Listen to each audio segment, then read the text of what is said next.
ఇప్పుడు వస్తున్నటువంటి రూమర్ చూస్తే కేటీఆర్ను హరీష్ రావుకి ఆధిపత్య పోరు జరుగుతుంది, ఖచ్చితంగా హరీష్ రావు బయటకు వస్తారంటున్నారు. ఏ పార్టీలోకి వస్తారనుకుంటున్నారు? ఒకటండి, వాళ్ళ దగ్గర ఎప్పుడు జరగంది ఇప్పుడు కొత్తనా?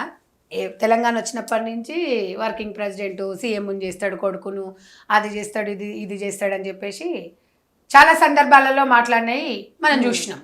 కాబట్టి దాని గురించి మనం పెద్ద ఆలోచించుకొని మనం వాళ్ళ గురించి ఏదో ఆలోచించుకొని మా కాన్సన్ట్రేషన్ మొత్తము తెలంగాణ ప్రజలకు ఇచ్చిన హామీలు నెరవేర్చాలి. హామీలు అంటే ఒకటి, ఉచిత బస్సు ప్రయాణం వల్ల మహిళలకి వచ్చిందేం లేదు కానీ కొట్లాట్లు ఎక్కువ అవుతున్నాయి. ఆ బస్సులో మగవాళ్ళకి సీట్లు ఉండలేవు, మహిళలు కూడా కొట్టుకుంటున్నారు. దాని మీద ఒకటమ్మా దాంట్లో గురించి ఆలోచించే అంత టైం ఎవరికి ఉంటుంది? పెట్టినాం, ఒక స్కీమ్ పెట్టాము ప్రజల కోరిక మేరకు, చిన్న అవుతుంటాయి. అప్పుడు కూడా సీట్లు దొరకకపోతే జరిగేది, సీట్లు దొరకకపోతే గొడవలు అయితే, దానికి కూడా ఉచిత బస్సు పెట్టినందుకే గొడవలు అయితే.